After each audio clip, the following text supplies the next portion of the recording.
Howdy folks, welcome back. So today we are going to be talking about chapter 2, which is dealing with kind of the parts of the computer. So the parts that make up a computer. So a little bit of a hardware discussion, which I graduated with a degree in computer science, as I mentioned before. However, my interests were mainly on the software side of things and kind of the software engineering aspect, and a little bit less so on the hardware. So I'm mildly a little bit out of my element here. But thankfully, I have some good friends who are into this sort of thing. There's a good textbook that kind of goes through all this stuff. So hopefully, I'll be able to teach you guys some things as well as we continue this process here. All right, so with no further ado, let's go ahead and get started here. All right, so again, chapter 2 is dealing with understanding the parts of a computer. All right.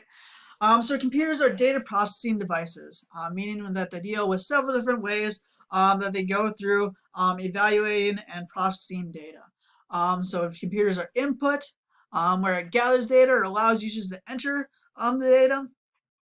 So this could be using things like keyboards or touch screens, different things like that. It processes the data, so it manipulates, calculates, or organizes the data into information. So information is finding meaning from the data. So it's taking this raw data and finding a meaning from that data there. So that's what's information there. So it processes it. And then it also outputs. So it displays the output and information in a form suitable for the user. And then it also allows storage where it saves the data and information for use later on. All right. So how computers save and store information is through memory. So computer information is stored in what are known as bits or binary digits. So a lot of times we have a base 10 number system. So if you remember way back in like elementary school when you were first learning how about numbers and different things like that, you generally had the ones place, the tens place, the hundreds place, thousands place, and so on and so forth. So that's because we have a base 10 number system. I'm guessing probably because we have 10 fingers. That's probably why they decided to develop a base 10 number system. If we ended up having 2 fingers, then we'd all probably have a binary number system. So yeah, so we have the base numbers 0 through 9. So with binary, so binary is a base 2 number system. So it just consists of zeros and ones. So each 0 or 1 is what's known as a binary digit or a bit. So yeah, so binary uses zeros and ones to denote specific numbers, where we represent variables, constants, strings, memory locations, as well as computer instructions. So a lot of times we talk about collections of bits. So generally we have a collection of 8 bits, which makes up a byte. So each byte consists of 8 bits. Then we have a kilobyte, consists of 1024 bytes, which might be a little bit confusing, especially if you're familiar with the metric system, where you have a kilogram is only 1,000 grams. So it's a little bit weird that a kilobyte would be 1,024 bytes as opposed to just 1,000. And the reason for this is because, again, binary is a base 2 number system. So it's dealing with powers of 2. So 1024 is the closest you can get to 1000, and still have it be a power of 2. So I think it's 2 to the 10th. Don't necessarily quote me on that, but I think 2 to the 10th is 1024. And that's as close as you can get to 1000 using a power of 2. So that's why you have 1024 multiples as opposed to just 1000. So megabyte consists of 1024 kilobytes, or approximately 1 million bytes. Again, it's going to be a little bit more since instead of dealing with 1,000, you're dealing with 1,024. And then a gigabyte consists of 1,024 megabytes, or 1 billion bytes. So 1 billion of these 8 bit units there. All right. So some typical sizes. So just to give you kind of ideas, the typical size of some of these things. If you go to the File Explorer, So you can click on the little file folder on the bottom on the taskbar of your screen there. And this is what should pop up. Oh. And if you go to this PC and the local disk, so that's the local hard drive on the machine. So this gives you how many gigabytes of information you have there. So I have 7.73 gigabytes free of 238 gigabytes total there. So again, gigabyte is about 1 billion bytes. So I have about 238 billion bytes of information that can be stored on this computer there. So yeah, so again, just to give you an idea as the order of magnitude that we're looking at, every once in a while we talk about these things in the abstract, and it's a little easier to kind of look at the concrete examples to kind of get an idea, frame of reference there. To find out other information about your computer, such as processor info and memory size, you can go to the Start menu, which generally looks like the little Windows flag. Again, this is dealing with the Windows machine, since this is the Windows machine I have in my office. If you have a Mac, it's probably fairly comparable, but it might be a little bit different there. Yeah, so you can go to the Start menu, go down to Windows System, and then you can go to this PC, and Computer, and System Properties. And that just gives you some other information about the system there. So the device name, the processor, the installed RAM, system type, so whether you're on 64-bit or 32-bit operating system, if you're installing programs for your machine, that's important there. As well as the operating system installed, so Windows 10 Enterprise, different things like that. All right. So that's just some other system properties and information that you have available to you. All right. So again, computers work by using what are known as integrated circuits.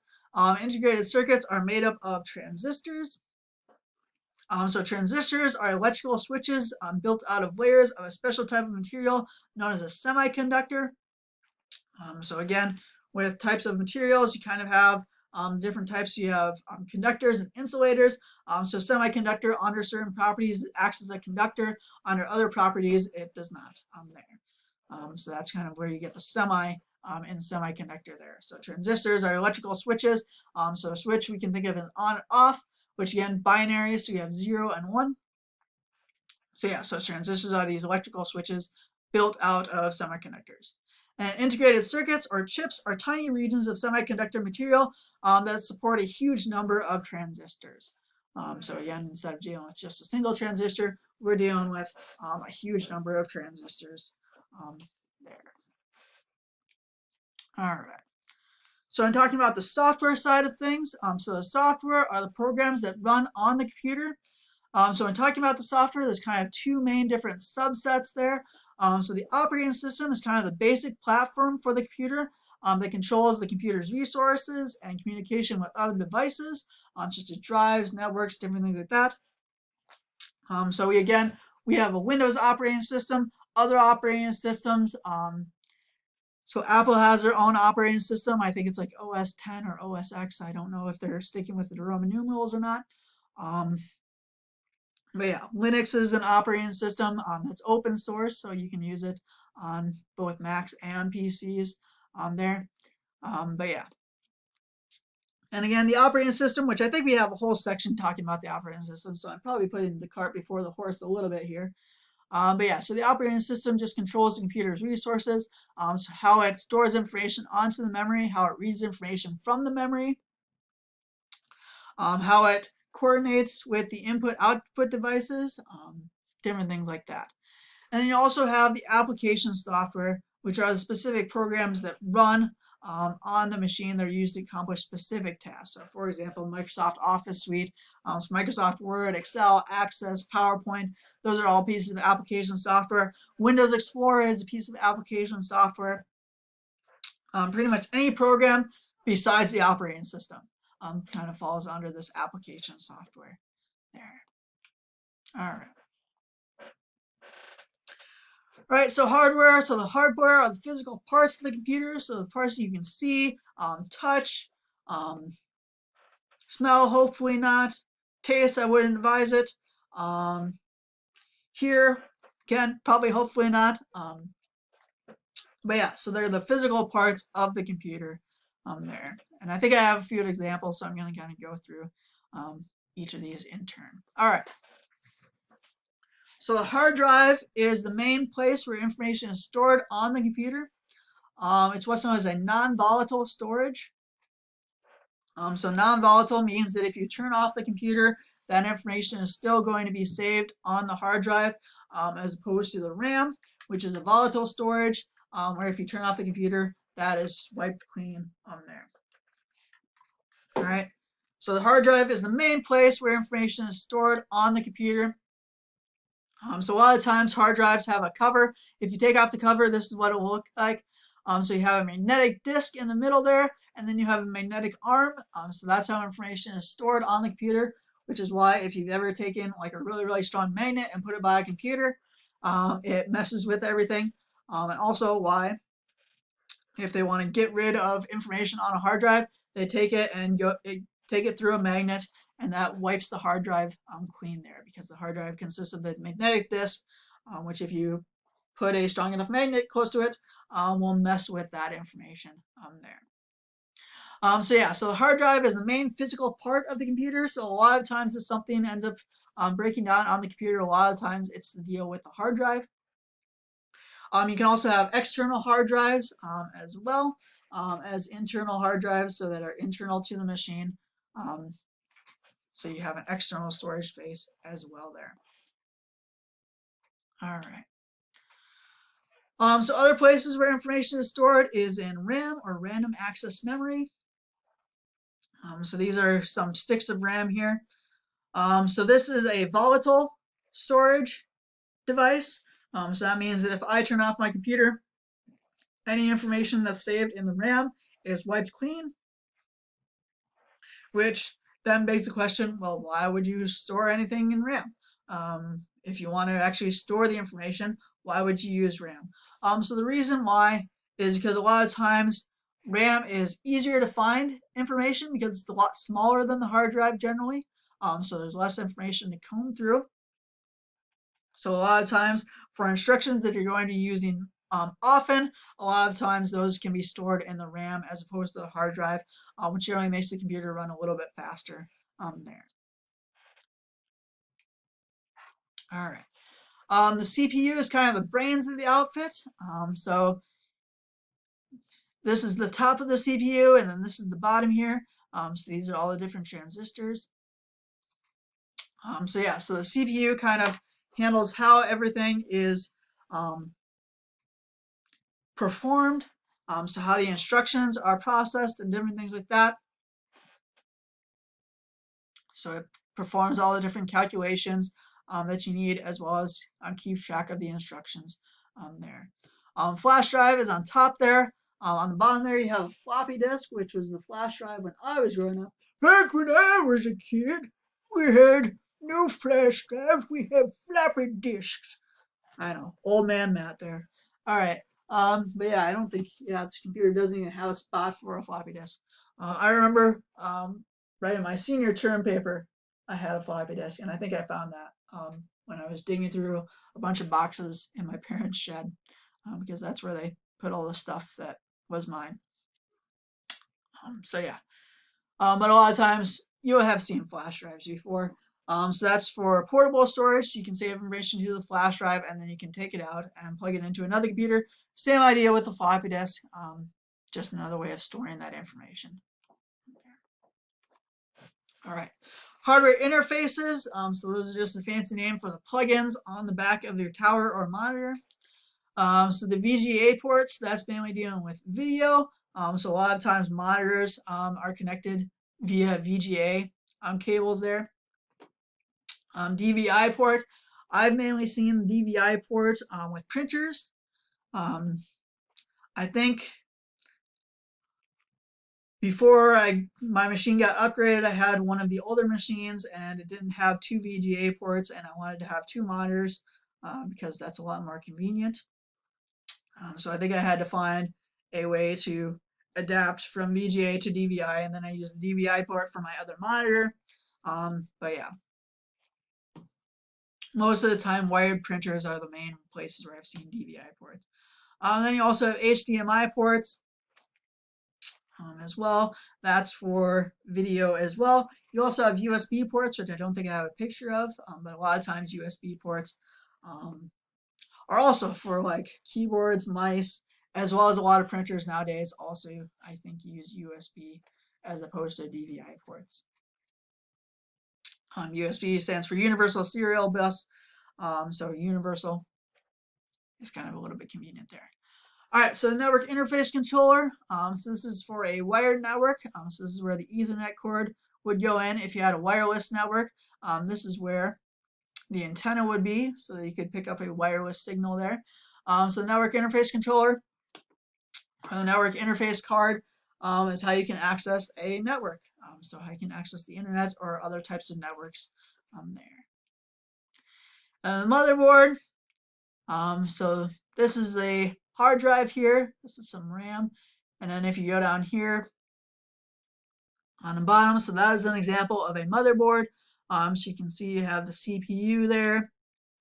You have the places for the RAM on the sides here. Yeah, you have other different capacitors and resistors and all that jazz. But yeah, so that's where everything kind of gets put together for that. All right. So some different types of computers. A lot of time we think of a computer. When we think of a computer, we think of a desktop or a stationary computer. There are other types of computers as well. Pretty much anything that has a CPU, I think can probably be classified as a computer. So you have things like cell phones, especially nowadays. A lot of times cell phones have more information and capability than computers when I was growing up. Tablets, so things like iPads, Windows has their Surface. Yeah, those are the main things that I can think of. Laptops and their variants. So you have laptops as well as their variants, things like Chromebooks and different things like that. As well as stationary computers, which are your desktops, among other stationary computers. So computers that remain stationary, as the name implies. So computers that stay at one spot, as opposed to a laptop where you can take a laptop with you where you go there.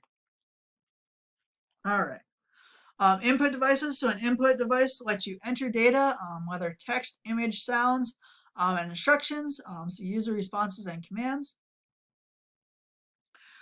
So yes, you have things like scanners, webcams, microphones. So scanners is how you can enter text or images. Webcams is how you can use sounds or videos, as well as microphones, which is specifically for sounds, as well as sensor data. So things like gyroscopes, which a lot of times smartphones have those, so that when you flip your screen, it knows to flip the display as well.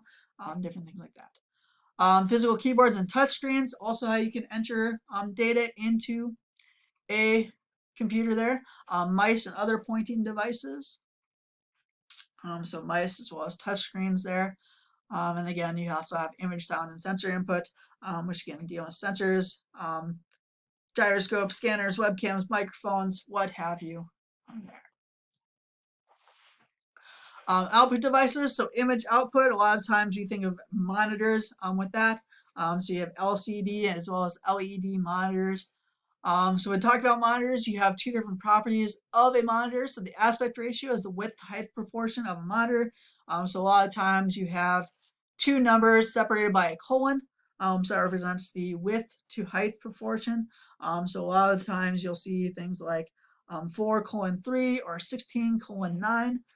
So that represents the width to height proportion of a monitor. So if you have 16 inches by 9 inches, that would be the 16:9 there. All right. Resolution is the clearness or sharpness of the image. So that's the number of pixels on the screen. So generally you see two numbers separated by a multiplication symbol. So you have things like 1600 by 1200, 1080 by 1260 may be one. I don't know. I'm trying to think of ones, but I think this is a 1600 by 1200. So the first number represents the number of columns, and the second number represents the number of pixels per column. So 1600 by 1200. So you have 1600 columns, and then you have 1200 rows, or 1200 pixels per column there. Other image outputs, so things like projectors, smart boards, different things like that. And then you also have audio output, which are things like speakers and headphones as well. All right, so other forms of output, so other output devices are printers. So you have several different types of printers. So inkjet printers are ones that use actual ink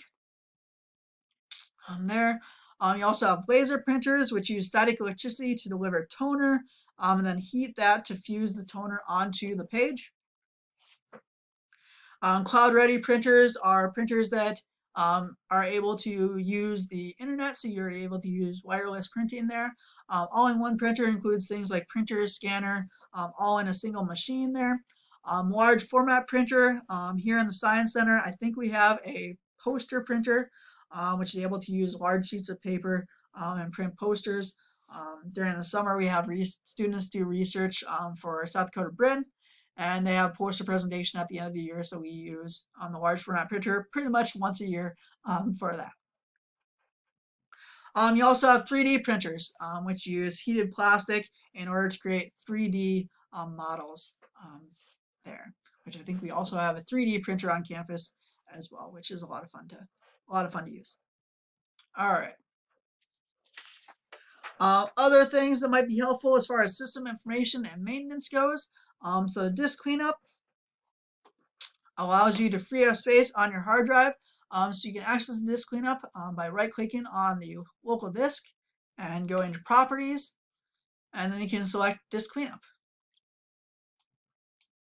And then it will go through and it will ask you what you want to get rid of. And then you can just push OK, and then you can delete files. And that will go through and that will clean up files that you don't necessarily need. So things like temporary internet files, different things like that, in order to maybe help free up some space. Again, we're dealing with gigabytes as an order of magnitude, so a couple of bytes here and there isn't going to really register too much with regards to that. All right. The Device Manager is how you can view and update drivers if some piece of hardware is not functioning up to par. So you can access that by going to the Start menu, going to the window, going all the way down to the Windows System, and then you can go to Control Panel.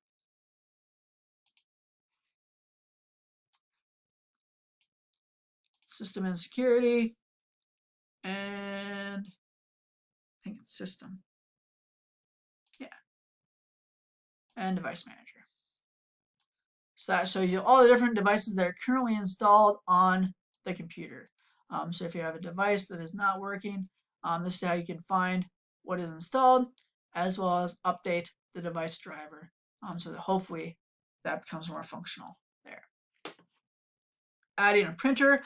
So if you are on campus and you need to add a printer, you can go to the Settings and Devices, Printers and Scanners, and then you can add a printer or scanner, and it'll go through and search the available printers, and you can make your selection there. So that's how you can add a printer on campus. If you're off campus, then it's a little bit more complicated, but same place. So you can go to printers and scanners, and then you can just kind of follow the wizard as needed there. The Windows Task Manager, you can access the Task Manager by pushing Control-Alt-Delete and selecting the Task Manager. And that shows you which tasks are currently running, as well as gives you the option to end the task there.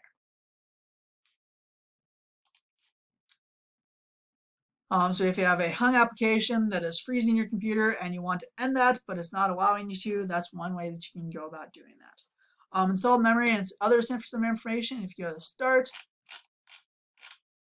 and again, Windows System and Run, This is how you can run certain programs. You can type in whatever program you want, really. So if I wanted to open the web browser, I could type firefox.exe. But if I want to find Windows information, I can do msinfo32.exe, and that will give me some information there. All right, so you have things like the operating system, the amount of memory you have, different things like that. All right, so that is it for this section. So I think that's what I wanted to get through today. I think this kind of covers both section parts 1 and 2 for chapter 2. So I will go ahead and let you guys go. Have a lovely day, and I'll talk to you all later. Bye now.